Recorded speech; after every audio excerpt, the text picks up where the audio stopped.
Potato കൊണ്ട് ഒരു stew ആണ് ഉണ്ടാക്കുന്നത്.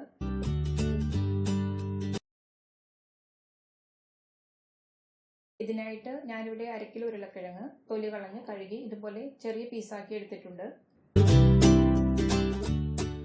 പിന്നെ നമുക്ക് വേണ്ടത് ഒരു മീഡിയം സൈസ് സവാള നീളത്തിൽ അരിഞ്ഞത്, ഒരു ചെറിയ കഷ്ണം ഇഞ്ചി നീളത്തിൽ അരിഞ്ഞത്, പച്ചമുളക് 6 എണ്ണം നീളത്തിൽ അരിഞ്ഞത്.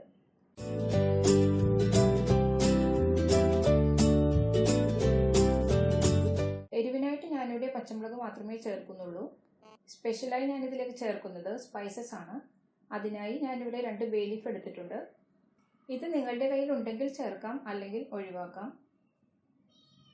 4 കരയാമ്പൂ, 3 പീസ് പട്ട, 3 ഏലക്ക, ഇത്രയും സ്പൈസസ് എടുത്തിട്ടുണ്ട്. പിന്നെ വേണ്ടത് തേങ്ങാപ്പാലാണ്.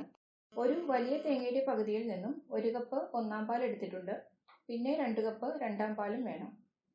പിന്നെ വേണ്ടത് ആവശ്യത്തിന് ഉപ്പ്, 3 ടേബിൾ സ്പൂൺ വെളിച്ചെണ്ണ, കറിവേപ്പില. ഇനി നമുക്കിത് എങ്ങനെ ഉണ്ടാക്കാം എന്ന് നോക്കാം. ഈ പ്രഷർ കുക്കർ ഇപ്പോൾ ചൂടായിട്ടുണ്ട്. 2 ടേബിൾ സ്പൂൺ വെളിച്ചെണ്ണ ഒഴിച്ചു കൊടുക്കാം. സ്റ്റൂ എപ്പോഴും വെളിച്ചെണ്ണയിൽ തന്നെ ഉണ്ടാക്കുന്നതാണ് ടേസ്റ്റ്. സ്പൈസസ് ഇട്ട് കൊടുക്കാം.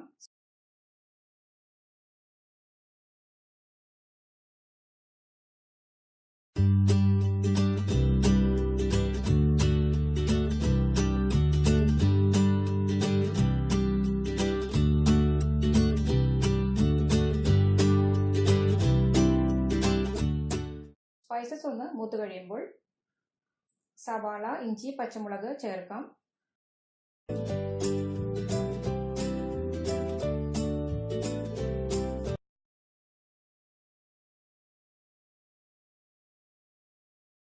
ഇത് ബ്രൗൺ കളർ ഒന്നും ആകേണ്ട ആവശ്യമില്ല. സവാള ഒന്ന് വാടിയാൽ മാത്രം മതി.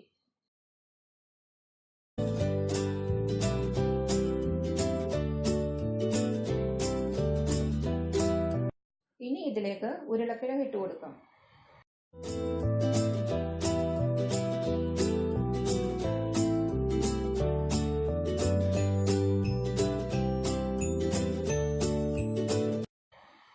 ഇതൊന്ന് വഴറ്റി കൊടുക്കാം.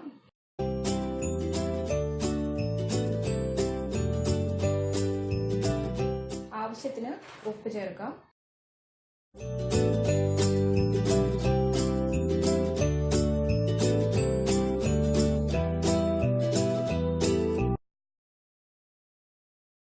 ഇനി ഇതിലേക്ക് തേങ്ങയുടെ 2/2 പാൽ ചേർത്ത് കൊടുക്കാം.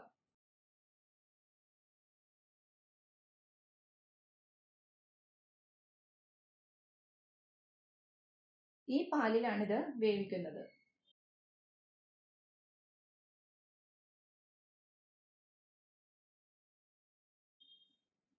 ഫസ്റ്റ് വിസിൽ കഴിഞ്ഞ് മീഡിയം ഫ്ലെയിമിലിട്ട് 3 വിസിൽ വരുന്നത് വരെ ഇത് വേവിക്കാം.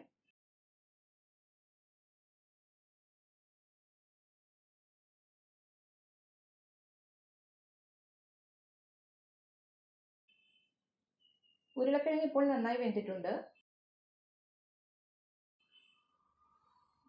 ഉരുളക്കിഴങ്ങ് നന്നായി വെന്ത് കിട്ടുകയും വേണം, എന്നാൽ ഉടഞ്ഞു പോകാനും പാടില്ല.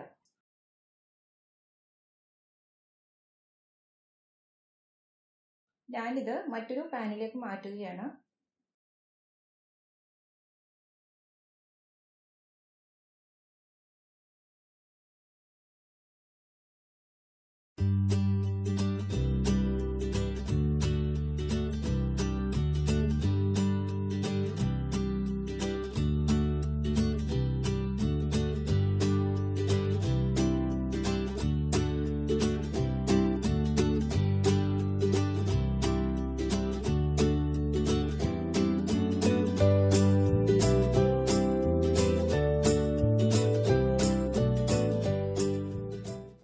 ഇനി ഇതിലേക്ക് 1/4 പാൽ ഒഴിച്ചു കൊടുക്കാം.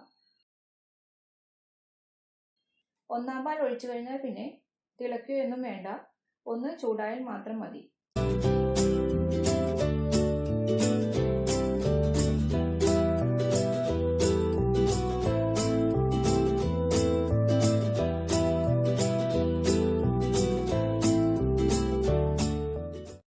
ഉപ്പ് അല്പം കുറവുണ്ട്, അല്പം ഉപ്പ് കൂടി ചേർക്കാം.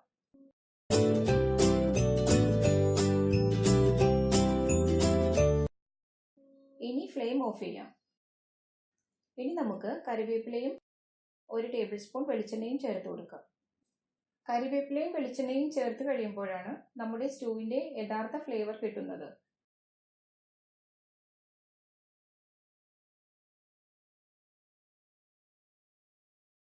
ഇനി 5 മിനിറ്റ് നമുക്കിതൊന്ന് അടച്ചു വെക്കാം.